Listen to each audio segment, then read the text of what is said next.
Gracias por acompañarnos en esta jornada del cuarto Congreso de Ciberseguridad. Algunas indicaciones importantes.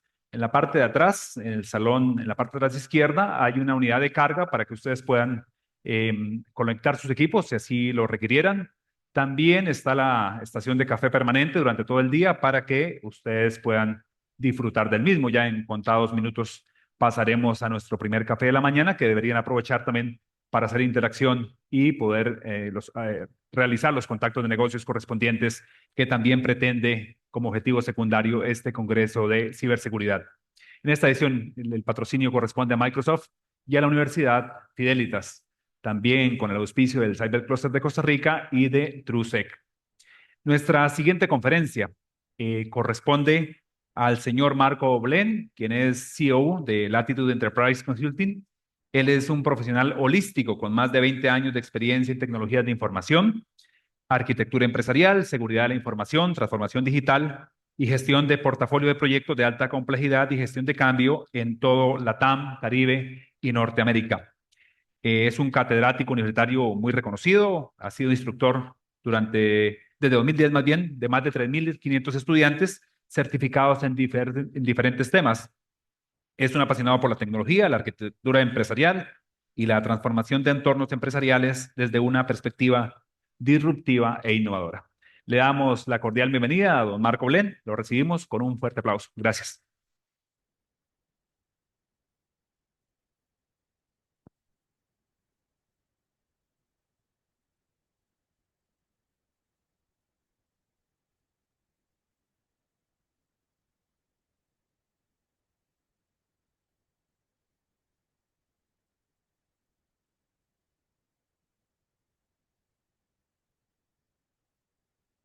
Buenos días, ¿me escuchan? Ahora sí, perfecto.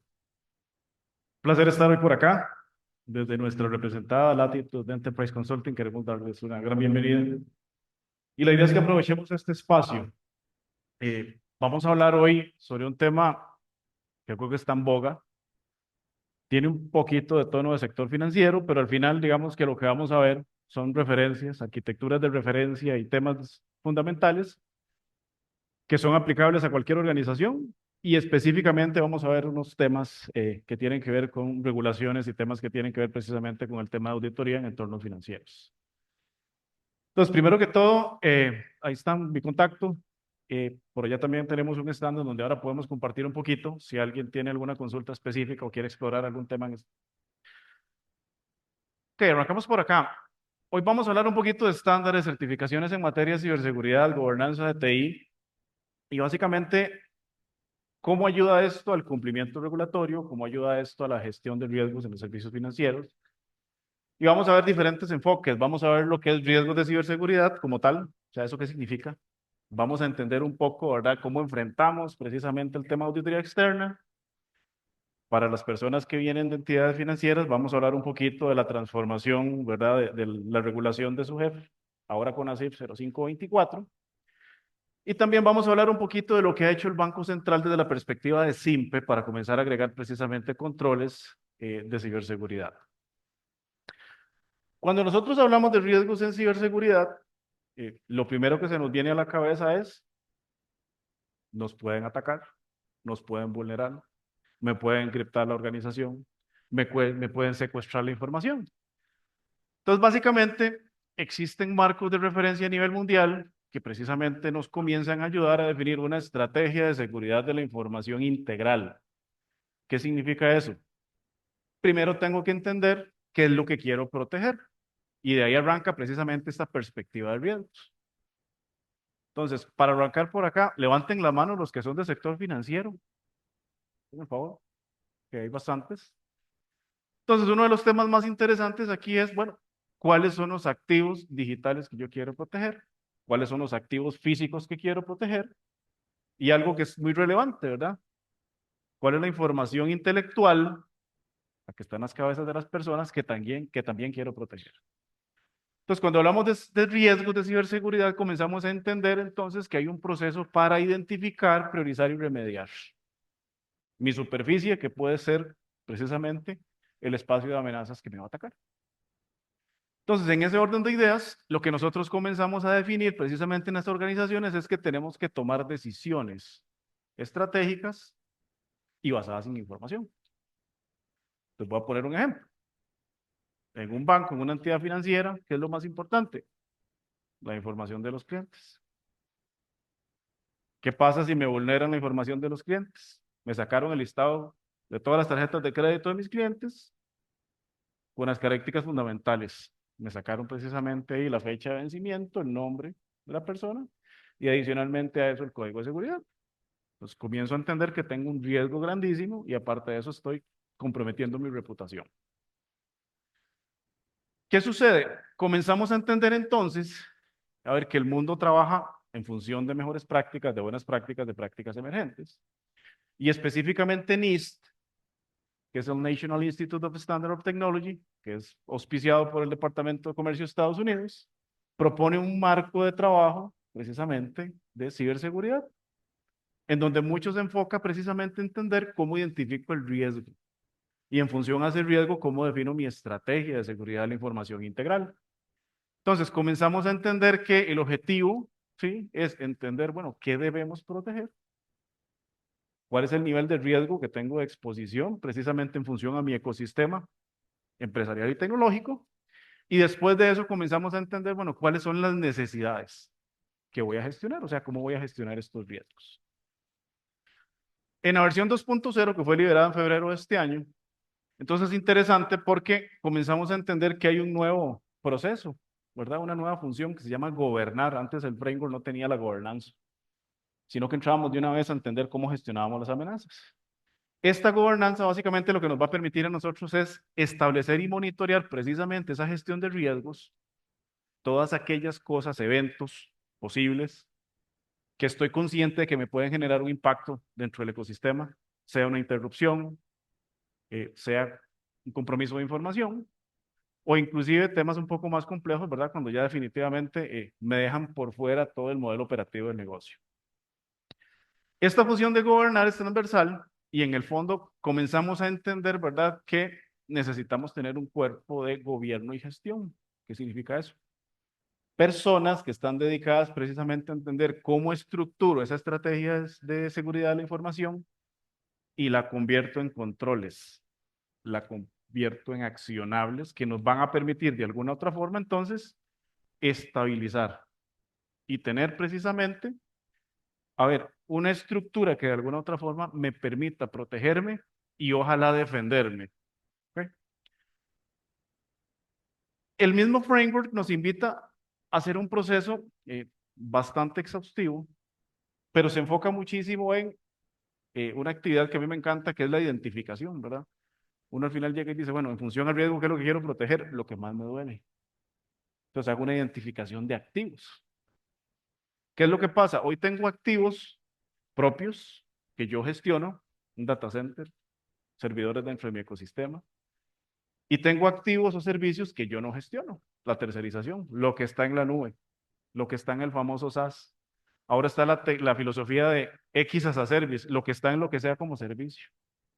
Entonces yo tengo que entender, bueno, cómo comienzo a correlacionar precisamente, bueno, cuáles son las estrategias de defensa de lo que tengo subcontratado y cuáles son las estrategias de defensa que tengo al interno y cómo hago una estrategia integral. Después vamos a proteger, ¿sí? Básicamente vamos a identificar y priorizar esos riesgos. ¿Para qué? Para proteger precisamente lo que está detrás de eso. Entonces, trabajamos muchísimo en el tema. Vamos a poner un SOC, vamos a poner herramientas de última generación, pero también tenemos que entender que necesitamos tener un marco de gestión que nos permita ejecutar las actividades en el día a día. Tener ojos 24/7 por 365. Y mejor aún, tener esos ojos que generen accionables. Identifiqué una alerta. Y esa alerta está asociada a este riesgo. Este riesgo me genera este impacto. ¿Con qué atención la vamos a atender? Eso es para ayer. Estamos tarde. ¿Sí? Hay otras que dicen, esa es una alerta que puedo atender en otro contexto con una prioridad menor. ¿Cuándo comienza la fiesta? Cuando detectamos. ¿Sí? Entonces, básicamente aquí tenemos que entender, bueno, y entonces en el descubrimiento, en el análisis, de hecho hay un montón de temas proactivos, ¿verdad? Es qué identifico y cómo voy cerrando las brechas. Respondo, básicamente es en función a un incidente, van a haber charlas de incidentes, no voy a ahondar en este tema, pero básicamente es cómo está preparada la organización y cómo gestiono la crisis, ¿verdad? Aquí hay un enfoque bien interesante, cuando uno está en el proceso de responder, al final lo que dice es, bueno, ¿cómo voy a definir las estrategias de mitigación y qué voy a proteger primero? Lo peor que le puede pasar a uno en un incidente de ciberseguridad es no saber qué hacer o no tener el número de la persona que le puede ayudar a solucionar. De ahí en adelante ya la crisis baja el tono. Y por último, el tema de recuperación, ¿verdad? Al final es, bueno, y entonces, en caso de que yo sea atacado o vulnerado, ¿cuáles son mis estrategias de recuperación? ¿Cómo el negocio sigue a flote sin que el usuario final perciba que yo estoy siendo atacado, ¿verdad? Que es donde está la magia, ¿verdad? No poner el mensaje en la página web, estamos siendo atacados, estamos trabajando para mejorar, espérese. No, el tema es cómo hacemos para que eso sea de forma transparente y nadie vea precisamente que estamos siendo vulnerados. Ahora bien, esto funciona a través de perfiles. Los perfiles básicamente los que nos permiten es identificar el nivel de tolerancia. Entonces, ¿cómo hago un perfil precisamente en función a protección? Bueno, defino inicialmente un alcance, ¿sí? ¿Qué es lo que quiero proteger? ¿Qué es lo que quiero hacer? Recolecto toda la información, creo un perfil organizacional, cuáles son mis activos y cuáles son mis estrategias de protección. Hago un análisis de brechas, con qué cuento para proteger los activos, qué me hace falta y qué tengo que hacer para cerrar esa brecha. Y por último, implementamos los accionables en función a los resultados, actualizamos el perfil y comienza un ciclo de Deming. O sea, eso ya es forever and ever, la ruedita funcionando. Ahora, también hay niveles que en función al riesgo yo lo que digo es, bueno, ¿hasta dónde quiero llegar? Hay organizaciones que a mí me dicen, es que yo no dependo tantísimo de la ciberseguridad. Y yo, el 99% de sus servicios funcionan con tecnología. Y el 100% de las cosas funcionan con personas. Entonces tenemos que proteger el 100%. Entonces es interesante porque uno dice, bueno, perfecto, ¿puedo comenzar una estrategia parcial? Sí, va a tener muchos temas que resolver. ¿Puedo comenzar a tomar decisiones basadas en riesgo y en función al apetito de riesgo de negocio decir qué protejo y qué no protejo? Sí, sigue teniendo una superficie importante expuesta. Llego al tier 3. Ok, ya implementé prácticas, me siento un poquito confiado, las puedo replicar, me siento seguro. Perfecto, ya comienza a ser aceptable. ¿Sí? Adaptable, tengo todos los juguetes implementados, proactivamente hago pruebas y me siento tranquilo que en el momento en que yo sea candidato a un ataque, pues tengo la posibilidad no solo de defenderme, sino también en caso de que se logre el acometido, entonces también recuperarme. Entonces, hay un poquito más de información, no voy a cargar muchísimo la presentación. Pero entonces, cuando ya llega el tema de, para las entidades que son reguladas o las que también, digamos, incurren en servicios de auditoría externa, decimos, bueno, ¿y entonces cómo cumplo todo este montón de cosas? Entonces, vean qué interesante. Uno llega y dice, define y justifique el estatuto de aplicabilidad. ¿Qué es el estatuto de aplicabilidad? De todas las prácticas que están en el mercado, afines a mi nicho, entonces, ¿cuáles son las que verdaderamente hacen sentido dentro de mi ecosistema? Voy a poner un ejemplo. Si yo no tengo servicios nube, no tiene ningún sentido que implemente prácticas de seguridad en entornos nube, pues los tengo. Hay gente que los pone.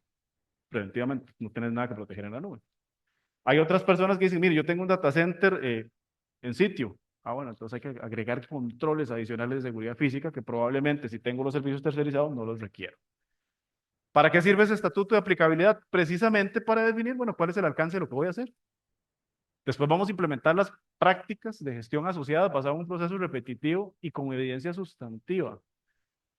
Yo le digo a la gente, implemente cosas que sean sostenibles en el tiempo. ¿Por qué? A veces compramos un montón de chunches, los ponemos a funcionar y al final nadie está velando porque esos cosas estén funcionando bien. De hecho, inclusive a veces nos autosabotamos porque tenemos hasta 3 o 4 cosas que hacen lo mismo y al final tengo competencia. Vamos a construir los procesos, los objetivos de control, los modelos de gestión en función a generar valor. Yo le digo a la gente, usted se protege para generar valor, no se protege para tener una empresa rígida. Después de que genera valor, entonces ahora sí, si está bien hecho, va a cumplir con lo que tenga que cumplir. Si yo tengo claridad en arquitectura de seguridad de la información que estoy planteando, entonces definitivamente eso va a funcionar. Utilice siempre mejores prácticas que le generen valor y sean aplicables a su contexto empresarial. Eh, Tenemos que entender cuáles son las prácticas que están asociadas a mi nicho, a mi negocio en específico. Ese cuadrito me va a tapar, pero básicamente ahí dice, may the force be with you, y que le vaya muy bien cuando ustedes entonces están con auditoría, ¿verdad? Porque depende de quién llegue, entonces pueden que salgan cosas.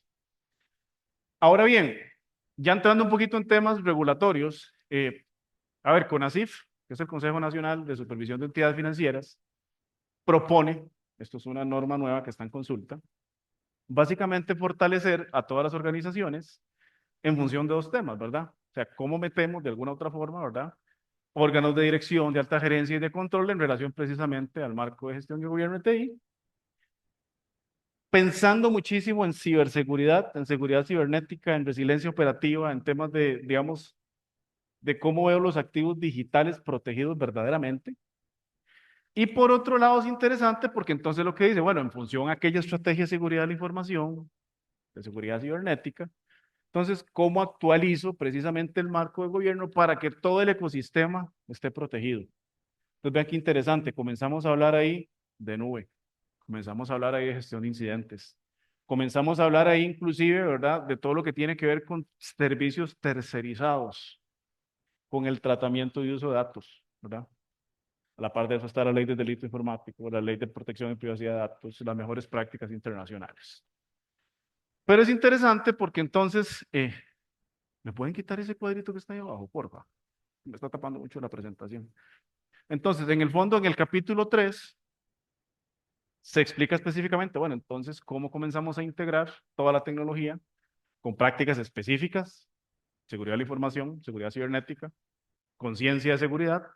Y por otro lado, comenzamos a ver de que hay apartados específicos para gestionar la seguridad de la información, la seguridad cibernética y también definir específicamente cómo voy a gestionar los incidentes. Entonces, cuando uno llega y dice, mira, el marco regulatorio que se sugiere es COVID 2019, mire, yo ahí tengo el APO 13 y ahí tengo el DS05, que son procesos, gestionar la seguridad, gestionar los servicios de seguridad.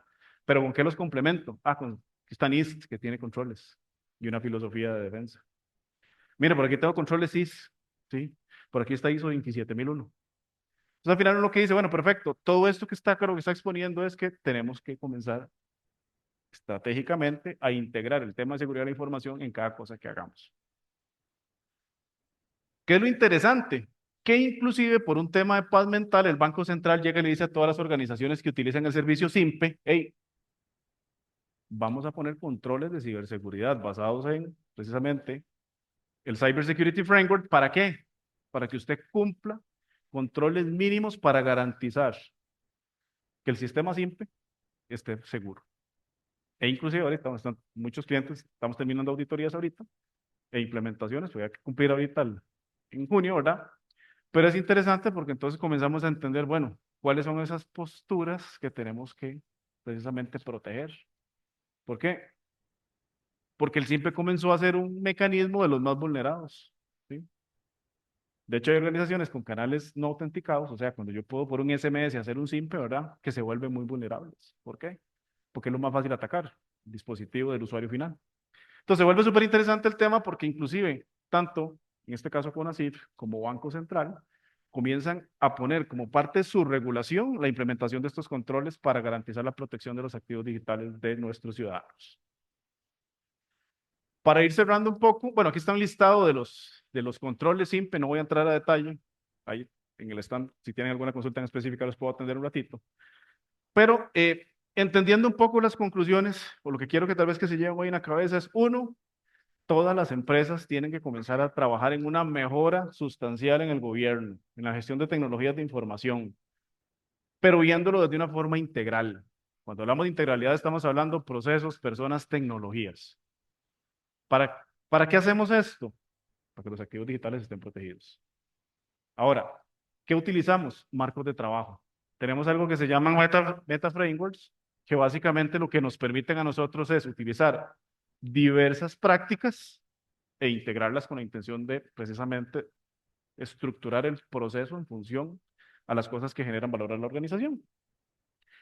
Adicionalmente a eso, la ciberseguridad es un foco de atención prioritario, estratégico y mandatorio sea, no veo ninguna empresa viviendo sin ciberseguridad, perdón, en el corto plazo. Y también hay que entender algo. Si las mejores prácticas existen, no son una moda, sino más bien son, a ver, herramientas que nos van a permitir identificar arquitecturas y modelos de referencia que podemos adoptar. ¿Por qué hablo de arquitecturas de referencia? Porque básicamente aquí nos muestran, mire, este es el qué y el cómo. Ahora sí, personalícelo y garantice que lo que está implementando le va a generar valor a la organización. Por último, tal vez hay un foco bien interesante. eh, ya todos conocemos de la superficie de ataque de Costa Rica y la cantidad de intentos de ciberataques que tenemos en el año, pero es importantísimo entender acá que todo esto nace por una estrategia de seguridad de la información. Y quien dispara esa estrategia de seguridad de la información es la gestión de riesgos, para entender precisamente cuál es mi superficie vulnerable y cómo tengo que estructurar precisamente todas las estrategias para defenderme. Adelante, Juan.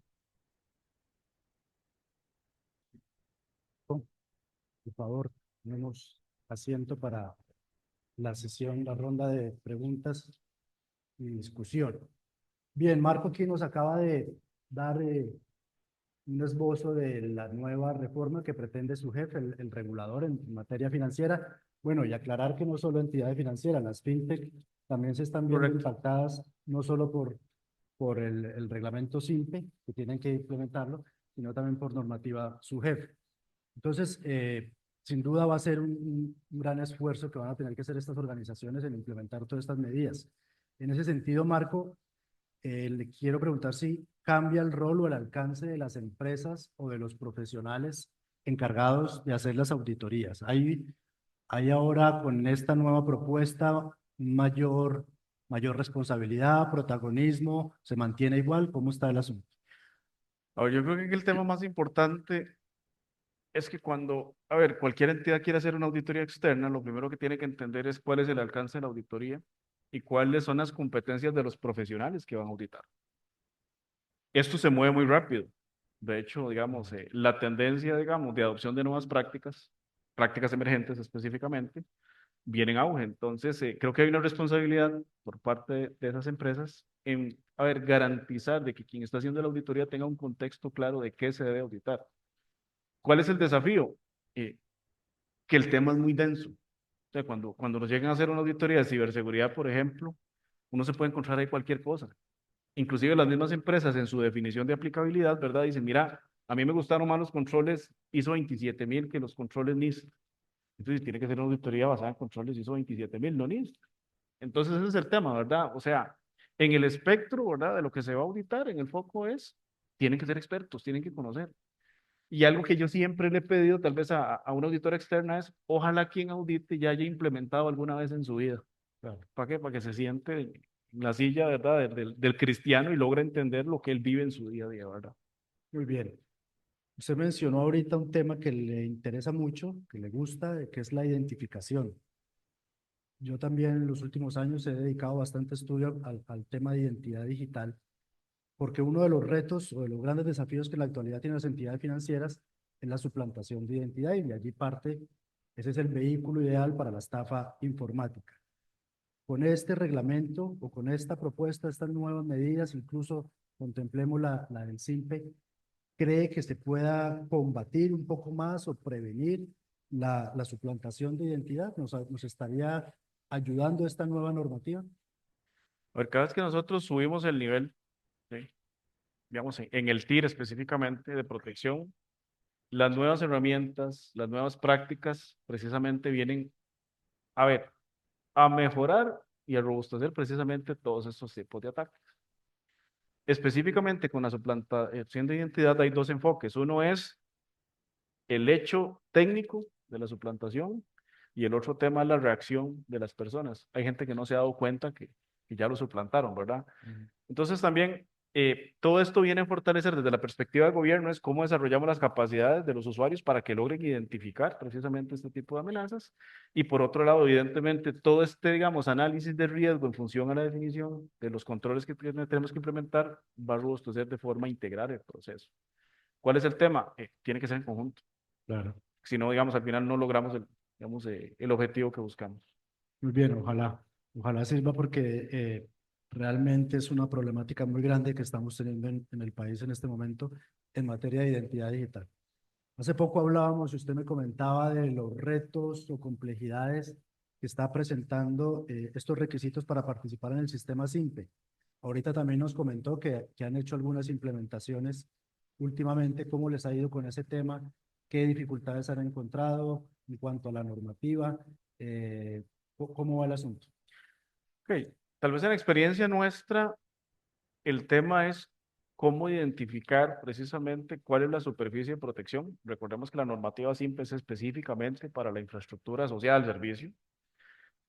El desafío más grande es que algunos clientes no necesariamente están preparados para implementar los controles. O no tienen la infraestructura, o no tienen las capacidades, o no tienen las herramientas. Entonces, inclusive muchos tuvieron que salir al mercado a contratar cosas en un espacio de tiempo ajustado. Correcto. Entonces, ¿cuál es el tema? Yo tengo que transformar mi operativa de un servicio crítico 24/7 para agregar controles y seguir operando al mismo tiempo. Entonces el desafío no ha sido solo el tema de cuáles son los controles que implemento y cómo los implemento, sino también cómo soy resiliente, ¿verdad? Para poder estar haciendo cambios sin impactar precisamente la utilización del servicio en tiempo real, ¿verdad? Eh, ¿Qué ha sucedido en general? Tal vez ciertos controles cuando se interpretan, ¿verdad? Y se hace un análisis, salta cierta complejidad. Y esa complejidad hay que gestionarla, porque tenemos que hacer una arquitectura, tenemos que entender cuál es la solución correcta, tenemos que entender cómo se implementa, tenemos que entender también cómo tenemos la evidencia sustantiva, ¿verdad?, de cara al cumplimiento precisamente de las prácticas que estamos implementando, y todo eso también demanda en el cliente personas, es Claro. trabajo adicional. Entonces hay tres focos: la complejidad técnica, la capacidad de ejecución empresarial, y adicionalmente a eso también, cómo hago para implementar todos los controles mientras no afecto el servicio. Claro. ¿Cuál fue el margen de tiempo que dio Banco Central para esta implementación? Digamos que los rumores empezaron hace 12 meses, 9 meses, digamos, de ejecución. De hecho, ya ahorita la mayoría de las personas están cerrando ahorita en junio. Entonces, digamos que fue entre Ocho, todo lo que sucedió casi un año, por casi un decirlo año. así. Ok. De igual forma, digamos, hay controles que son de acatamiento obligatorio. Entonces, esos van porque van. Hay otros que son opcionales. Entonces, también se tiene que hacer una priorización para decir, bueno, lo que es obligatorio va primero y lo opcional lo vamos manejando de alguna otra forma. Perfecto. Preguntan del público que si en su experiencia las dos caras de la moneda de maduración en ciberseguridad, a saber, la gobernanza y los componentes técnicos, qué tan difíciles son de coordinar y además si pueden las empresas caer en la trampa de generar políticas y descuidar el área técnica. Eso en derecho llamamos cumplimiento de papel. Sí. Sí, O viceversa. sí, hay un tema, por eso yo siempre hablo de la famosa integralidad. A ver, cuando uno llega a hacer estas implementaciones, tiene que tomar en cuenta dos cosas. Uno es qué es lo que verdaderamente necesito implementar. Hablemos de una política de seguridad de la información, hablemos de los controles asociados, hablemos de las actividades diarias. De hecho, en el proceso, generalmente uno define actividades que se deben realizar. ¿Cuál es el asunto? Muchas veces nos enfocamos en el papel porque ahí está la evidencia sustantiva para cumplir. Claro. Entonces, a veces descuidamos precisamente los controles técnicos y la implementación de la tecnología. ¿Es difícil, es retador? Sí, por eso hay dos focos. Tenemos gente para seguridad de la información, políticas, procedimientos, reglas, estatutos, lineamientos, y tenemos también gente técnica gestionando controles de ciberseguridad, implementándolos, mejorándolos, revisando, monitoreando. La sumatoria de esas cosas da el éxito. ¿Cuál es el asunto? Depende, y me voy a meter un poquito en el tema, digamos, ya financiero, depende de cómo tenga el proceso. Si tengo el proceso en rojo, probablemente me voy a enfocar en el papel inicialmente. Ok. Si tengo el proceso en amarillo, probablemente tengo espacio para mejorar rápidamente la parte de papel, ¿verdad? Y después meterme ya en controles. La estrategia siempre es, piénsalo integral. Ahora, el foco tiene que ser generar valor, que ese es el tema, ¿verdad? Entonces, ¿cómo defino lo que es correcto para la organización? Perfecto. Muy bien. Él es Marco Blen, CEO de Latitude Enterprise. Por favor, un aplauso para su intervención. ¿Verdad? Gracias, Marco. Así es, muchas gracias por la información, gracias a las tres, a Alan también y a Juan Esteban por la moderación. Las conferencias, como les repetí antes, y los certificados los pueden pedir en nuestro sistema de atención al cliente. Como ya sé que están ansiosos de ver la culminación del partido, sí, lo vamos a poner en pantalla. Así que les agradecemos mucho de nuevo. Un aplauso para ustedes mismos y para nuestros equipos de speakers. Y ahora sí vamos con la conclusión oficial del Congreso y les pedimos que quienes se queden acompañándonos en la conclusión del partido contra Colombia. Gracias por acompañarnos.